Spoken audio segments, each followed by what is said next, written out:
believe that New Zealand was 2 months ago? You remember this man with ties to the far right opening fire on 2 mosques in Christchurch, New Zealand, leaving 51 dead, injuring dozens more.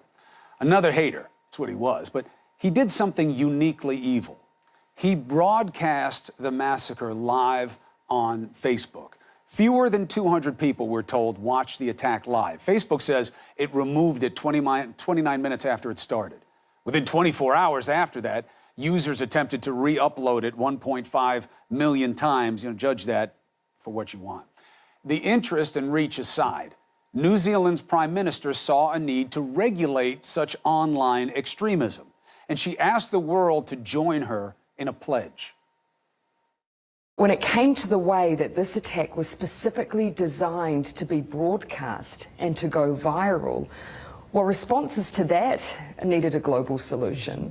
There is more work to be done here when it comes to stopping the proliferation of online and violent extremism. So that was the basis of the call. 18 governments signed on to the Christchurch call for action. So have a number of companies, including Amazon, Facebook, Google, Microsoft, and Twitter. Now, the argument is about who's not on the list. Us. President Trump didn't want to join his counterparts in Paris for the signing. In a statement, the White House says the United States stands with the international community in condemning terrorist and violent extremist content online.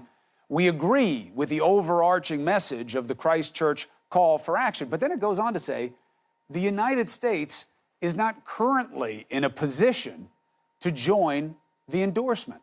Not currently in the position. I don't even understand what that means. Like, is it not ready? Do we not have time? We have other things to sign? The White House officials say that the document could potentially conflict with the First Amendment. All right, now we're getting somewhere. Let's deal with this. 2 arguments. The Supreme Court has been very expansive in protecting speech. In fact, the evolution of jurisprudence has been more expansive to protect more speech, even the most hateful ideas, things that we hate, we don't forgive, but we protect. The key word, though, is speech. Now, what did we see in Christchurch? We saw action. The murderer there did terrible things. He didn't just say them. He didn't just broadcast his ideas or even his verbal threats. He acted on them. Why am I being so deliberate with it? Because it's a meaningful distinction in the law and in common sense. And under the law, I argue to you that it would meet the exception from protection. A clear and present danger that would reasonably lead to imminent threat of harm. How does it not reach that standard? It was that. He did harm. So why isn't the White House making this case? Are there good people on both sides of this one as well? Second argument. Since when does this administration tread gently around legal precedent? Examples. The president tried to ban Muslims, all of them, from coming here, knowing it violated the law.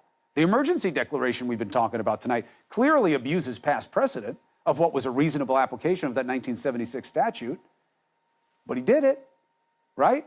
He's currently flouting well-established precedent as a president of cooperating on oversight regarding his tax returns and all those subpoenas. So this president has always freely attacked judges and rulings he doesn't like, so why not be bold here?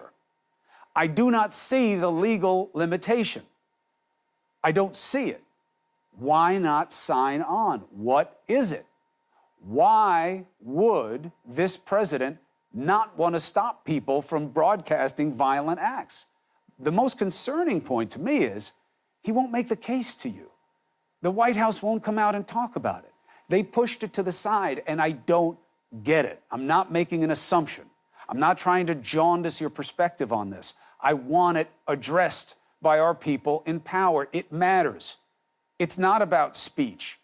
Yes, protesting, redressing the government, those are actions that can be seen as political speech. But this was an actual violent action that checks every box of what our Supreme Court has worried about in terms of legislating this. Why not?